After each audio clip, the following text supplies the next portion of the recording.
E aí, beleza?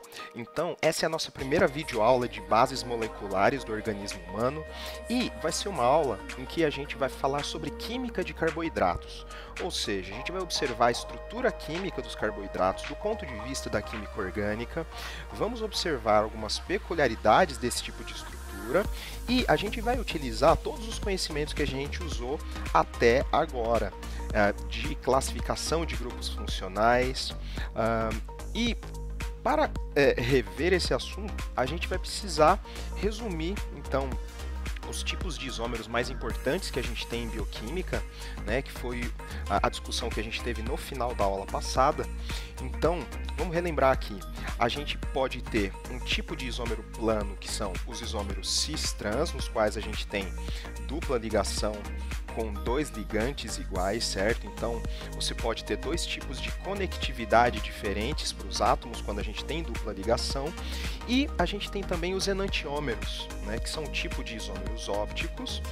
E a gente tem a possibilidade de ter enantiômeros quando a gente tem o tal do nosso carbono quiral, que é aquele carbono que tem 4 ligantes diferentes, certo? A partir do momento que você tem isso, você tem a chance de ter... Eita, o que aconteceu aqui? Tudo bem. Você tem a chance de ter um outro composto similar àquele que possui uma conectividade de átomos equivalente à imagem espelhada dele no espelho, né? A imagem invertida no espelho. A gente vai observar alguns exemplos disso daqui a pouco. E aí, na hora da gente classificar as peculiaridades entre os diferentes isômeros, a gente pode se pautar por algumas características moleculares, certo? Então, quando a gente para observar as diferenças e as similaridades dessas propriedades para os isômeros cis e trans, então a gente tem que o ponto de fusão vai ser diferente entre os isômeros cis e trans, a gente vai ter solubilidade em diferentes solventes diferente entre os compostos cis e trans, e a gente vai ter, no entanto, a massa molar igual entre cis e trans, o que faz sentido porque esses compostos são isômeros. A atividade biológica vai ser diferente também entre os isômeros cis e trans, como a gente observou na aula passada, a exemplo dos ácidos graxos cis e trans. Quando a gente para observar os enantiômeros, a gente vai observar alguns tipos de peculiaridades. Por quê? Diferentemente dos isômeros cis e trans, a gente vai ter pontos de fusão iguais entre os enantiômeros. A gente vai ter também solubilidade praticamente igual entre os enantiômeros. A massa molar, obviamente, vai ser igual também entre os enantiômeros, uma vez que eles são isômeros. No entanto, a atividade biológica que a gente pode esperar entre enantiômeros, ou entre um par de enantiômeros, vai ser diferente, como a gente viu no caso da tragédia da talidomida, certo? Mas a gente não vai esperar dar alguma desgraça farmacológica para identificar a presença de dois enantiômeros. Então a pergunta que fica é: como que a gente descobre experimentalmente qual que é a diferença entre um enantiômero e outro, né? Se a gente tem um pozinho, se a gente tem dois tipos de pozinhos, como é que a gente faz para saber qual é qual enantiômero? Antes de entrar nesse assunto, é bom a gente ressaltar aquela questão da explicação do porquê cada enantiômero exerce uma atividade biológica diferente. Então, no nosso organismo, nós temos os nossos receptores biológicos e eles têm uma determinada geometria. Então, aqui a gente observa um par de enantiômeros, certo? Se você para observar essas moléculas, elas são um par de enantiômeros, porque se a gente colocar um espelho imaginário aqui, a gente observa que uma molécula é a imagem refletida no espelho da outra e vice-versa, certo? Portanto, aqui nós temos um par de enantiômeros. O enantiômero da esquerda vai exercer uma atividade biológica, porque aqui a gente tem uma região que se parece com uma bolinha, vai encaixar com a região que parece com uma bolinha. A região que parece com um quadrado vai encaixar com a região que parece com um quadrado, e a região que tem um triângulo vai se encaixar com a região que parece um triângulo. Como nós temos um encaixe perfeito nessa situação, isso vai levar a uma resposta biológica. No entanto, se o outro par de enantiômero, encontrar esse mesmo receptor, o que vai acontecer? Então você percebe que a parte do quadrado vai se encaixar perfeitamente, no entanto, as outras porções da molécula não vão interagir apropriadamente, portanto, não levando a uma resposta biológica adequada e até mesmo pior, pode interagir com outros tipos de receptores que podem levar a um efeito tóxico. Então a gente tem a possibilidade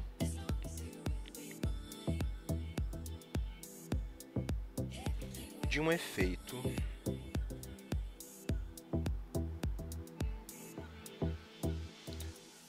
tóxico ou diferente do que a gente pensa para essa molécula. Pois bem, então, com essa discussão em mente, a gente pode seguir para a determinação experimental dos enantiômeros. A gente acabou de ver a importância de estudar esse assunto, porque a partir do momento que a gente pensa em moléculas com ação biológica, a gente tem que levar em consideração esse tipo de fenômeno, que nada mais é uma consequência da tridimensionalidade das moléculas, certo? Então, na identificação experimental de enantiômeros, a gente pode utilizar o experimento da luz polarizada. Então, o que é a luz polarizada? Para entender o que é a luz polarizada, a gente precisa entender o que é a luz. A luz nada mais é do que uma radiação eletromagnética que oscila em dois eixos. Então aqui a gente tem uma representação tridimensional da luz, como essa que você tem aí no teto da sala em que você está assistindo esse vídeo. Tá? E o que acontece? Se você arranja aí para você um filtro que a gente chama de filtro polarizador, esse filtro ele tem a propriedade de selecionar apenas um eixo da manifestação dessa energia eletromagnética. Então você percebe que a luz está oscilando em alguns eixos aqui. Então isso é o que a gente chama de luz não polarizada. Não polarizada.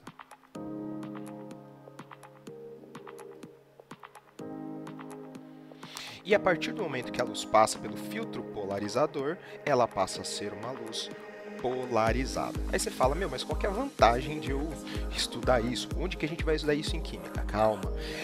Antes de mais nada, quero falar para você que esse tipo de luz tem muitas aplicações em tecnologia.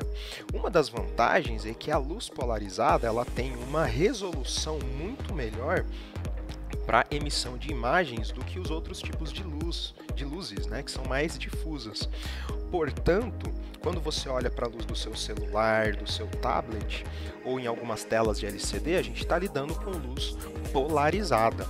Uma outra coisa muito bacana que essa tecnologia faz é o seguinte: sabe quando você vai lá no cinema e você usa o seu óculos 3D? Como é que você faz para enxergar 3D? Então, o que acontece é que lá no cinema eles têm o quê? Eles têm dois projetores, eles não têm só um projetor.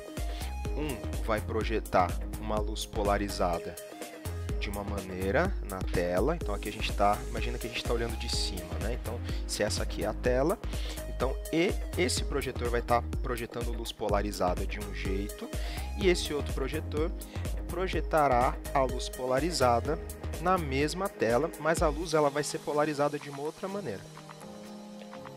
E o que acontece? No seu óculos 3D, você tem um filtro polarizador que seleciona apenas a imagem desse projetor e na outra lente, então para o seu olho direito, você vai ter o filtro polarizador que seleciona a imagem apenas dessa luz polarizada.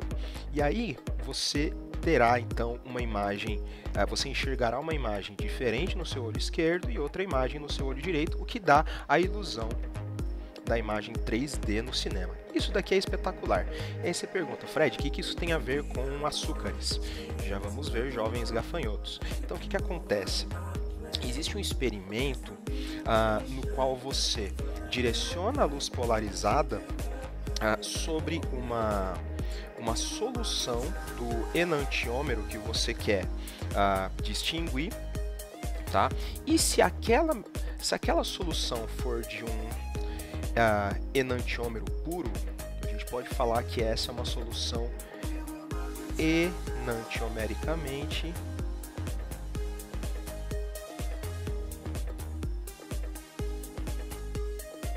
pura.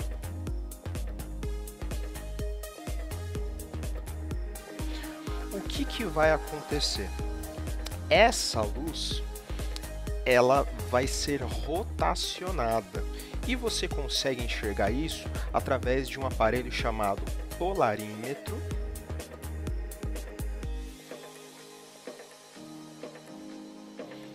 que possui um outro filtro polarizador. Possui um filtro polarizador, então você consegue enxergar a rotação da luz polarizada por meio desse segundo filtro polarizador. Então a gente consegue enxergar o ângulo do qual essa luz polarizada é rotacionada. E aí, enantiômeros que rotacionam essa luz polarizada para a direita, nós vamos chamar de enantiômeros dextrógeros, que possuem essa abreviação D. E, caso o enantiômero rotacionar a luz polarizada para a esquerda, nós vamos chamar esses enantiômeros de levógeros. E o interessante é que se você tomar um par de enantiômeros qualquer, então vamos supor, você pega uma molécula, estou representando por uma bolinha, certo? Vou representar essa bolinha dessa maneira aqui. E aí você toma o enantiômero dela. Se essa primeira molécula for um enantiômero que rotaciona a luz polarizada para a direita, automaticamente o seu enantiômero vai rotacionar a luz polarizada para a esquerda. Então é assim que a gente consegue identificar uma mistura, uma solução que é enantiomericamente pura. E aí você me pergunta, nossa, mas e se eu fizer, por exemplo, uma solução que tem uma concentração x mol por litro do enantiômero D e x mol por litro do enantiômero L? Isso pode acontecer, certo? Perceba que aí eu vou ter uma mistura dos dois enantiômeros e eu vou chamar essa mistura de mistura racêmica. E misturas racêmicas não rotacionam a luz polarizada, beleza?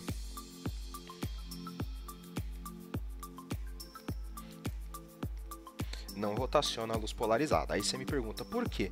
Porque você vai ter a rotação do isômero D e a rotação do isômero L e elas vão se cancelar, o efeito vai se cancelar, certo? Então, essa é a maneira que a gente tem de identificar experimentalmente enantiômeros que existam sem ter que prejudicar a vida de bebês para sempre, certo? E aí, tendo isso em vista, se você não acredita em mim até agora, você pode acessar o vídeo que está nesse QR Code, vou tentar colocar na descrição do vídeo também. Você pode ver um exemplo em vídeo da rotação da luz polarizada. Então, o cara ele pega um óculos que tem um filtro polarizador e utiliza uma solução de açúcar, que, como a gente vai ver, tem a propriedade de rotacionar a luz polarizada, beleza? Aqui a gente tem uma foto microscópica de um cristal de sacarose, de açúcar de cozinha. E olha que bonito que ele é. Por que a gente tem toda essa diferenciação de cores nessa fotinha do cristal? Porque a luz ela está sendo selecionada aí pela propriedade da polarização e está sendo então difratada em diferentes comprimentos de onda. Beleza? Então é um exemplo da polarização da luz do ponto de vista microscópico que gera imagens bastante bonitas, beleza? E agora a gente chega no ponto alto de tudo isso que a gente está conversando. Então perceba que, como eu falei até agora, isômeros diferentes possuem atividades biológicas diferentes. E quando a gente está falando de carboidratos, os carboidratos que possuirão atividade biológica no nosso organismo, eles serão todos D. Ou seja, todos eles vão rotacionar a luz polarizada para a direita. E quando nós falarmos a respeito de aminoácidos, informação que a gente vai usar mais para frente no semestre, mas é bom você saber já, todos eles serão L. Então, L aminoácidos são o tipo de aminoácidos que o nosso organismo reconhece. E D carboidratos são o tipo de carboidratos que o nosso organismo reconhece. Você fala, como é que eu faço para memorizar isso? Então, pare e olha para essas gostosuras aqui, essas balinhas aqui, são todas feitas de açúcares, carboidratos. Então, quando você pensa em carboidratos, carboidratos são todos delícia. E aminoácidos, que possuem todas essas estruturas químicas diversas aqui, aminoácidos são legais.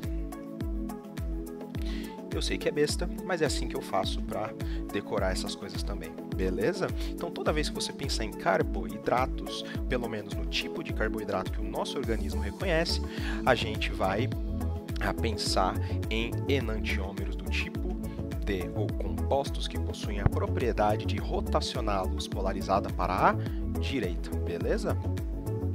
E agora sim, a gente tem subsídio suficiente para falar a respeito da forma verdadeira dos carboidratos. Então, a esse ponto, você deve saber que os carboidratos, eles também são chamados de hidratos de carbono, porque eles possuem essa fórmula geral aqui, via de regra. Então, a grosso modo, você pode sempre pensar numa molécula de água associada a um átomo de carbono, mas isso, como você vai observar, gera uma diversidade estrutural gigantesca para a gente. Os carboidratos, assim como vários outros tipos de biomoléculas, são compostos que são polifuncionais. O que são compostos polifuncionais? São compostos que possuem mais de um tipo de grupo funcional, então são compostos polifuncionais. Então, mais de um tipo de grupo funcional. Quando a gente para e pensa nas moléculas que possuem atividade em sistemas biológicos, boa parte delas serão moléculas polifuncionais, e é bom a gente se acostumar com esse tipo de linguagem, beleza?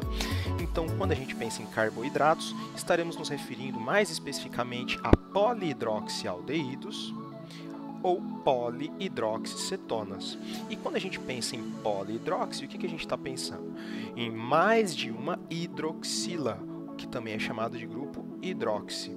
Hidroxila, se você se lembra bem, é o grupo funcional dos álcoois. Então, se a gente para pensar em que tipo de carinha que um polihidroxialdeído vai ter, então a gente pensa, bom, aldeído vai consistir numa carbonila na ponta da minha cadeia, e no restante dela, eu não sei o que tem até agora, mas eu sei que vai ter um polihidroxi, ou seja, eu posso parar e pensar em diversas hidroxilas penduradas. Quantas? A gente não sabe ainda, mas eu quero que você tenha em mente esse tipo de estrutura quando a gente para e pensa em polihidroxialdeídos. E quando a gente para e pensa em polihidroxicetonas, cetonas então são uma carbonila meio da nossa cadeia carbônica, certo? Então, vou desenhar um quadradinho aqui para representar o restante da cadeia carbônica. E dos dois lados, o que eu terei?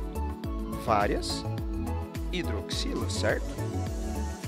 Então, quando a gente para e pensa em carboidratos, é esse o tipo de estrutura que é bom você pensar, beleza? Os carboidratos, eles podem ser classificados de diversas formas. Então, a gente pode ter a classificação segundo o número de carbonos. Nesse caso, um carboidrato que possui 3 carbonos eu vou chamar de triose, que tem 4 carbonos, tetrose, 5 carbonos, pentose, e assim por diante. Como você observa, via de regra, os carboidratos eles vão ter em sua nomenclatura esse finalzinho aqui, ose. Bom, então toda vez que encontrar uma ose no final, vai dizer respeito a um carboidrato? Sim, exceto quando a gente estiver falando de doença, certo? Fimose não é carboidrato. Beleza. E seguindo adiante, a gente pode então classificar os carboidratos segundo o número de carbonos ou segundo a função orgânica também. Então, como eu já falei, carboidratos podem ser polihidroxialdeídos ou polihidroxicetonas. Se for um polihidroxialdeído, eu vou chamar esse açúcar de aldose. Se for uma polidroxicetona, eu vou chamar de cetose. Simples assim. Como você vai observar, os carboidratos eles podem então ser muito simples, e aí a gente chama esse carboidrato de monossacarídeo. Pensa no monossacarídeo como se fosse a peça elementar do Lego que a gente vai fazer, né, de carboidratos maiores. Então a gente pode construir com 2 monossacarídeos, por exemplo, um disacarídeo. Então, se um monossacarídeo é a menor unidade de carboidrato que a gente tem, se a gente liga 2 monossacarídeos, a gente vai ter um disacarídeo. Se nós ligamos 3 monossacarídeos, nós teremos um trissacarídeo, e assim por diante, né? Então nós podemos ter alguns tipos de carboidratos com várias subunidades, aí a gente pode chamá-los de oligosacarídeos, e também aqueles com inúmeras subunidades, que são os polissacarídeos. E essa discussão vocês terão com mais profundidade ao estudar o aspecto bioquímico, certo? Então aqui nós passamos a observar alguns exemplos de monossacarídeos, alguns exemplos de carboidratos. Observe só, aqui então nós temos um polidroxialdeído, certo? Então observe que aqui no comecinho da cadeia a gente tem um CHO, e toda vez que a gente tiver um CHO vai ser uma abreviação para C dupla O hidrogênio, certo? Então é um aldeído. Essa daqui, pessoal, é a glicose, um conhecido açúcar, certo? Que a gente tem aí naquele adoçante alimentício caro. A gente tem ele também como um constituinte do açúcar de cozinha, tá? Mas aí é, no caso, uma subunidade da sacarose, né? Porque a sacarose é um disacarídeo, que é o constituinte do açúcar de cozinha. Beleza. Então, observe o seguinte.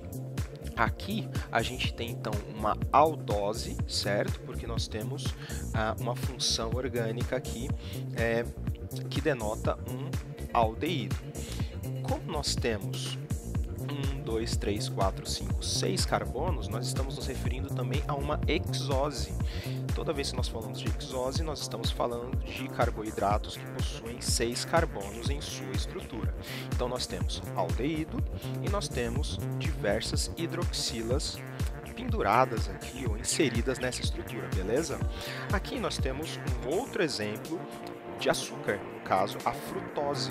Frutose, como o próprio nome diz, é extremamente comum em frutas, certo? Vamos observar a estrutura da frutose. Nós temos 1, 2, 3, 4, 5, 6 carbonos, portanto, consiste numa hexose. No entanto, aqui nós temos uma função orgânica que denota cetona, portanto, será uma cetose, certo? Aqui, nessa nomenclatura que você está observando aqui, perceba que estão agregados as duas nomenclaturas, né? Então, você pode encontrar nos livros dessa maneira também. Então, é uma aldohexose, portanto, possui função orgânica. Quando a gente pensa na glicose, né? Aldeído e 6 carbonos. No caso da frutose, a gente tem uma cetona e 6 carbonos, certo? Mas nós também podemos ter açúcares com um número diferenciado de carbonos. Então, se a gente para contar 1, 2, 3, 4, 5 carbonos, portanto, nós temos uma pentose. E como nós temos a função orgânica aldeído, nós temos uma aldopentose.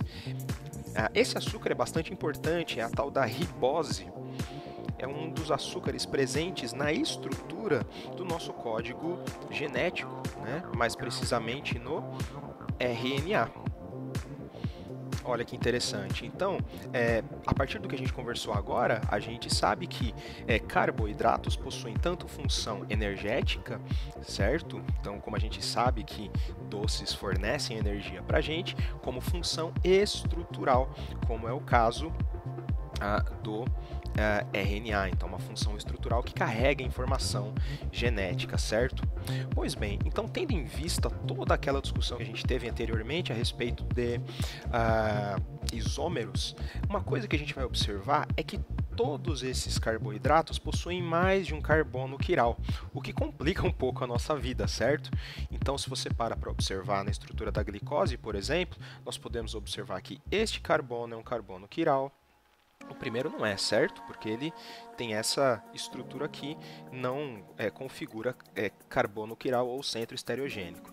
Esse carbono também é, esse carbono também é, esse carbono também é. Aqui nós não temos carbono quiral, porque esse carbono possui dois ligantes iguais, no caso, esses átomos de hidrogênio. E nós podemos observar o mesmo padrão para as outras moléculas. Então a gente tem esses carbonos quirais aqui, esses carbonos quirais aqui, certo? Você pode ter visto no ensino médio aquela formulinha para você detectar quantos isômeros ópticos esta molécula tem a chance de ter, né? Então, até então, a gente só conversou a respeito do par de enantiômeros, mas perceba que aqui a gente tem muito mais possibilidades. Então, a fórmula que a gente usa para detectar o número de isômeros ópticos que essa molécula pode ter é 2 elevado a n, onde n é o número de carbonos quirais. Para essa molécula, nós temos então 2 elevado a quarta, porque nós temos 1, 2, 3, 4, que dá 2 vezes 2 vezes 2 vezes 2. Então aqui a gente tem 4 vezes 4, a gente vai ter 16 isômeros ópticos só para a glicose. Então perceba o grau de complexidade que a gente vai começar a lidar aqui.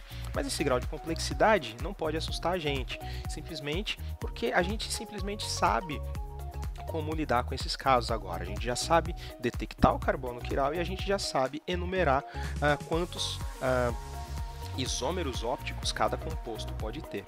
Beleza? E aí passa a ser muito útil para a gente um tipo ligeiramente diferente de classificação de isômeros.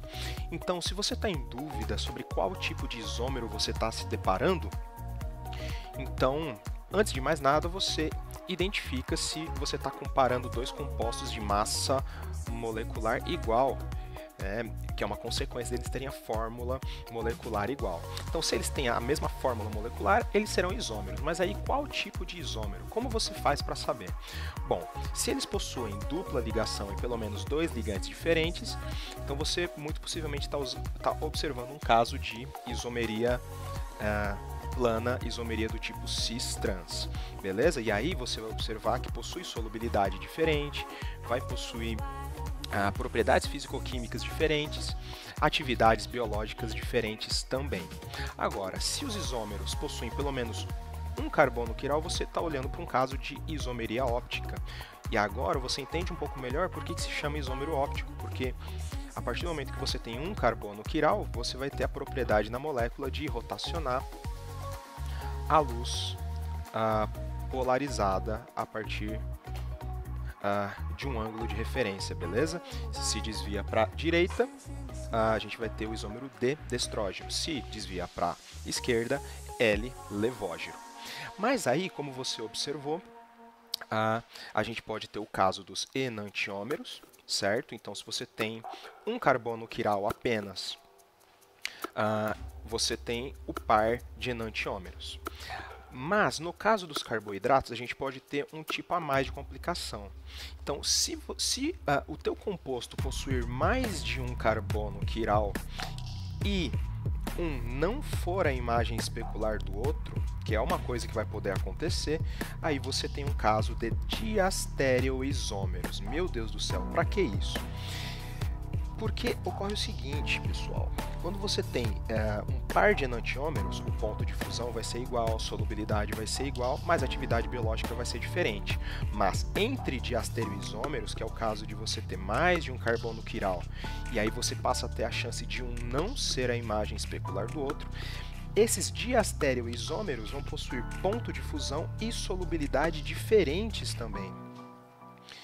Isso significa que a gente consegue detectar a presença de diastereoisômeros por métodos físico-químicos um pouco mais simples, além da rotação da luz polarizada, beleza? Eu vou dar exemplos disso daqui a pouco para você, beleza? E aí, dentro dos diastereoisômeros, a gente tem um caso específico, que é quando um composto com mais de um carbono quiral difere do outro de apenas um carbono quiral. E esse é o caso que a gente chama de epímeros. Beleza? São classificações que a gente vai chegar eventualmente na leitura sobre carboidratos em livros de bioquímica. Para ficar um pouco mais fácil de entender, olha só. Aqui nós temos o exemplo de 1, 2, 3, 4 monossacarídeos diferentes. Todos eles a gente pode classificar em função do número de carbonos, então cada um desses açúcares tem 1, 2, 3, 4 carbonos. Portanto, esses açúcares são todos tetroses, certo? Tetroses. Como nós estamos lidando com carboidratos, todos eles com função orgânica aldeído, então são aldoses. Posso falar que esses carboidratos são todos aldotetroses? Posso. É um tipo de classificação que você pode dar. Observe o seguinte. Então, nesses carboidratos, eu tenho todos eles 2 carbonos quirais, certo? Então, em todas essas estruturas eu vou ter 2 carbonos e em cada um desses carbonos eu vou ter 4 ligantes diferentes. Como a gente observou, o número de isômeros ópticos que a gente pode ter para um determinado composto em função do número de carbonos quirais é 2 elevado a n. Nesse nosso caso, o n é igual a 2. Logo, nós poderemos ter 4 isômeros ópticos, como a gente observa aqui. 1, 2, 3 e 4, certo? Então, existe uma denominação que a gente dá para o tipo de carbono quiral que a gente está observando, que é uma denominação chamada R ou S. É uma maneira de você classificar o tipo do carbono quiral. Nessa disciplina, a gente não vai ver as maneiras de você classificar como R ou S, mas é importante você entender que o carbono é do tipo R, na sua forma invertida no espelho vai ser S, ok?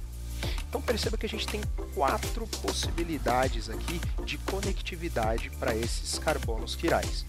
Observe só, nesse caso nós temos 2 carbonos do tipo R. A partir do momento que a gente pega toda essa estrutura e rebate no espelho, a gente vai obter 2 carbonos do tipo S, certo? Portanto, aqui nós temos um par de enantiômeros, porque um composto é a imagem do outro refletida no espelho. Aqui nós temos um par de enantiômeros. Esses 2 compostos nós vamos chamar de eritrose. E aí, observando experimentalmente, nós temos que este composto, ele desvia a luz polarizada para a direita, esse daqui desvia a luz polarizada para a esquerda. Aí você me pergunta, eu tenho como saber a respeito do R e do S se o composto vai ser D ou L? Não tem como. Então, como que a gente sabe que um composto é D ou L? Você tem que fazer uma solução, colocar no polarímetro e ver para que lado que vai desviar a luz, beleza?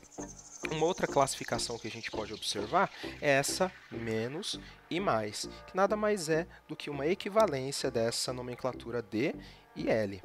É uma convenção que a gente tem, então você pode ver D ou L ou menos e mais. Ok? Perceba aqui que a gente tem uma outra possibilidade de conectividade para os átomos. A gente pode ter o composto que é S e R, e quando esse composto tem sua imagem rebatida no espelho, a gente vai observar que esses carbonos aqui, que antes eram S e R, viraram R e S. A partir disso, a gente vai ter um outro tipo de composto que a gente chama de treose. Quando você observa esse par de compostos, você vai observar que eles consistem num par de enantiômeros. Percebe então que esses compostos eles vão ser muito diferentes desses compostos aqui. Perceba que como esse par de compostos, então, como essas duas eritroses são enantiômeros, vão ter o quê? O mesmo ponto de fusão, a mesma solubilidade, no entanto, atividades biológicas diferentes. E se a gente for parar para observar as duas treoses que nós temos, né, a D e a L-treose, elas entre si terão o mesmo ponto de fusão, mesma solubilidade, no entanto, atividades biológicas diferentes. Qual que o nosso organismo identifica? Então, lembre-se que os carboidratos para a gente são sempre delícia. Então, nosso corpo vai conseguir enxergar esse daqui, no entanto, as outras não.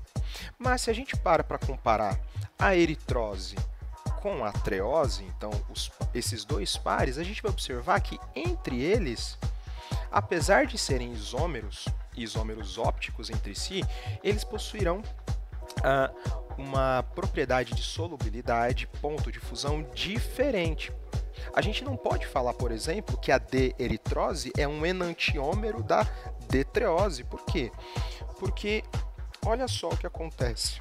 Olha só o que acontece quando a gente observa essas estruturas, né? Então, a D-eritrose e a D-treose não são a imagem especular uma da outra. Então, se elas não são enantiômeros umas das outras, o que elas são? Elas são diastereoisômeros. Então, eu espero que você tenha entendido com esse exemplo de uma vez por todas que não tem muito segredo quando a gente fala de diastereoisômeros. Então, quando a gente para e observa compostos que têm mais de um carbono quiral de diferença, no entanto, esses compostos não são a imagem especular um do outro, nós temos então um caso de diastereoisômeros.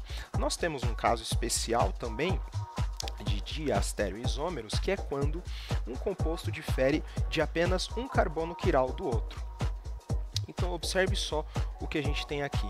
Se a gente para observar a L-eritrose e a D-treose, o que a gente tem? A gente observa que esse primeiro carbono aqui é S, e aqui ele também é S. Então, essa porção da molécula é igual.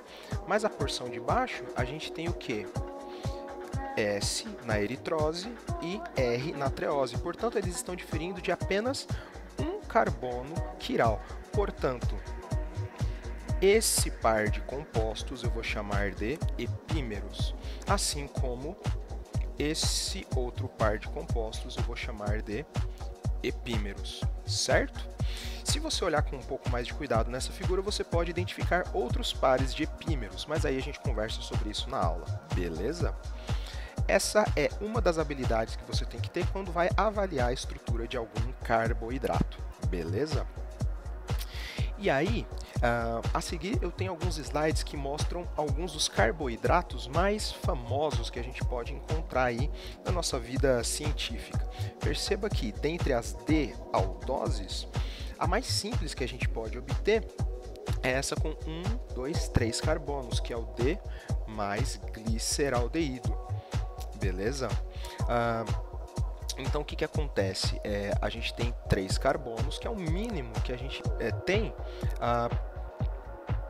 para ter um polihidroxialdeído, certo? Porque para ser polihidroxi você precisa ter 2 ou mais, certo? Então aqui a gente tem alguns compostos bastante famosos, como a ribose, que a gente viu, constituinte do RNA, certo? A gente tem também a galactose, bastante presente aí no leite, como um dos constituintes da lactose, certo? A gente tem também a glicose.